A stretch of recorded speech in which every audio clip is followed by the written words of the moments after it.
লাখ লাখ মানুহৰ নাম কৰ্তন হ'ব ভোটাৰ তালিকাৰ পৰা যদি আপোনালোকে এছআইআৰত সঠিক তথ্য দিব নোৱাৰে বা আপোনালোকে সঠিক ডকুমেণ্টছ দিব নোৱাৰে। ইতিমধ্যে কিন্তু আজিৰ পৰা সমগ্ৰ অসমতে এছআইআৰ কাম কাজ আৰম্ভ হৈ গৈছে আৰু এতিয়াৰ পৰা আপোনালোকৰ ঘৰত কিন্তু বুথ পৰ্যায়ৰ যিসকল নেকি কৰ্মী আছে, চৰকাৰী কৰ্মী বিষয়া আছে, ECSৰ কৰ্মী বিষয়া আছে, সেইসকলে কিন্তু আপোনালোকৰ ঘৰে ঘৰে গৈ আপোনালোকৰ ভোটাৰ ভেৰিফিকেশ্যন কৰিব।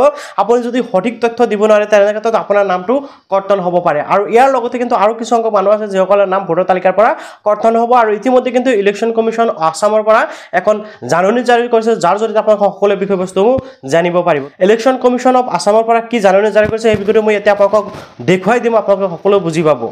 সো বন্ধুসকল, আপোনালোকে প্ৰথমতে সকলোৱে ভিডিঅ'টো এটা লাইক কৰিব, লগতে ভিডিঅ'টো আপোনালোকে সকলোৱে বেছিকৈ শ্বেয়াৰ কৰি দিব। যদি ভিডিঅ'টো ফেচবুকত চাইছে পেজটো ফ'ল' কৰি আপোনালোকে শ্বেয়াৰ কৰিবলৈ পাহৰি নাযাব, যাতে আপোনাৰ জৰিয়তে আন মানুহে এই বিষয়ে জানিব পাৰে আৰু সজাগ হ'ব পাৰে। গতিকে আপোনালোকে সকলোৱে ভিডিঅ'টো বেছিকৈ শ্বেয়াৰ কৰি দিব।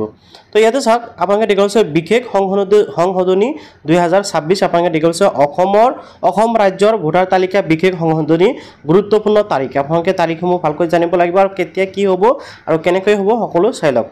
BLOৰ জৰিয়তে ঘৰে ঘৰে H2H অৰ্থাৎ হোম টু হোম সত্যতা নিৰূপণ কৰা হ'ব। অৰ্থাৎ আপোনালোকৰ ঘৰে ঘৰে কি কৰা হ'ব, BLO সকল যাব আৰু সত্যতা নিৰূপণ কৰিব। আৰু কেতিয়াৰ পৰা কৰিব, 22/11/2025 শনিবাৰৰ পৰা 20/12/2025 শনিবাৰলৈকে ইয়াৰ কাম কাজ হৈ থাকিব। অৰ্থাৎ আজি হ'ল 22 তাৰিখ আৰু আজিৰ পৰা আৰম্ভ হৈছে আৰু ডিচেম্বৰ মাহৰ 20 তাৰিখলৈকে কিন্তু ইয়াৰ কাম কাজ হৈ থাকিব। অ'কে, তো এতিয়া চাওক কামসমূহ কেনেকৈ হ'ব। খচৰা ভোটাৰ তালিকা প্ৰকাশ কৰা হ'ব 27/12/2025 তাৰিখে। অৰ্থাৎ ইয়াৰ যে BLO সকল যে আপোনালোকৰ ঘৰে ঘৰে যাব, তাৰে পৰা কিন্তু ভেৰিফিকেশ্যন কৰি 27 তাৰিখে আৰু এখন খচৰা প্ৰকাশ কৰা হ'ব। অৰ্থাৎ ডিচেম্বৰৰ 27 তাৰিখে খচৰা এখন প্ৰকাশ কৰা হ'ব।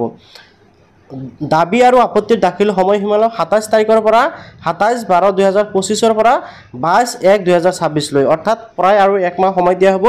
বাই চান্স যিসকলৰ ইয়াতে মানে কি হ'ব, ভেৰিফিকেশ্যন যে হ'ব সেই সময়ত হয়তো আপোনাৰ ভোটাৰ তালিকাৰ পৰা নাম কৰ্তন হ'ব পাৰে বা আপোনাৰ নামটো কোনো ধৰণৰ ভুলভ্ৰান্তি হ'ব পাৰে। তেনে ক্ষেত্ৰত আপোনালোকে এই সময়ছোৱাৰ পৰা কি কৰিব পাৰিব, অৰ্থাৎ 22 ডিচেম্বৰৰ পৰা 27 ডিচেম্বৰৰ পৰা আপোনালোকে 5 জানুৱাৰীলৈকে আপোনালোকে কি কৰিব পাৰিব, ইয়াৰ বাবে আপত্তি কৰিব পাৰিব আৰু নতুনকৈ ফৰ্ম ফিল আপ কৰিব পাৰিব। ঠিক আছে, তো বিশেষ প্ৰচাৰৰ দিনসমূহ ইয়াতে উল্লেখ কৰিছে, সেইসমূহ চোৱাৰ প্ৰয়োজনীয়তা নাই। ভোটাৰ তালিকাৰ চূড়ান্ত প্ৰকাশ হ'ব 10/2/2026, অৰ্থাৎ ফেব্ৰুৱাৰী মাহৰ 10 তাৰিখে কিন্তু আকৌ ফাইনেল ভোটাৰ তালিকাখন কি হ'ব, ওলাই আহিব। তো এনেকুৱাকৈ কিন্তু দাবী আৰু আপত্তিৰ সময়ছোৱাত নাগৰিকসকল তলত দিয়া প্ৰপত্ৰ ব্যৱহাৰ কৰিব পাৰিব।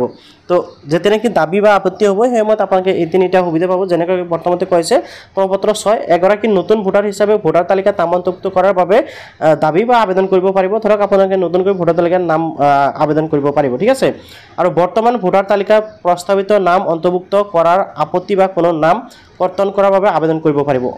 আৰু 7 নম্বৰৰ যিটো ফৰ্ম দিয়া হৈছে, যদি কোনো মানুহৰ নাম কৰ্তন কৰিব লাগে বা কৰ্তন কৰা হৈছে তেনে ক্ষেত্ৰত আপত্তি কৰিব পাৰিব। আৰু 8 নম্বৰ ফৰ্মটো হ'ল, ধৰক আপুনি আগত এখন ঠাইত আছিল, সেইখন ঠাইৰ পৰা আন এখন ঠাইলৈ গুচি গৈছে, তেনে ক্ষেত্ৰত আপোনালোকে 8 নম্বৰ ফৰ্মটো ফিল আপ কৰি আপুনি বৰ্তমান যিখন ঠাইত বসবাস কৰি আছে সেইখন ঠাইত আপোনাৰ ভোটৰ নামটো মানে কি কৰিব পাৰিব, আনিব পাৰিব।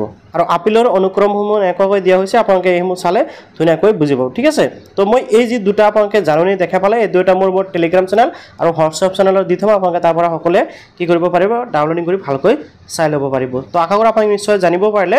ইয়াৰ উপৰিও কিন্তু আপোনালোকৰ কিছু কাম কৰিব লাগিব। নেক্সট ভিডিঅ'ত মই আৰু আপোনালোকক সেই বিষয়ে জনাবলৈ চেষ্টা কৰিম। গতিকে ভিডিঅ'টো সকলোৱে লাইক কৰিব, চেনেলটো ছাবস্ক্ৰাইব কৰিব আৰু আপোনালোক সকলোৱে ভিডিঅ'টো যদি ফেচবুকত চাইছে পেজটো ফ'ল' কৰি বেছিকৈ শ্বেয়াৰ কৰিবলৈ পাহৰি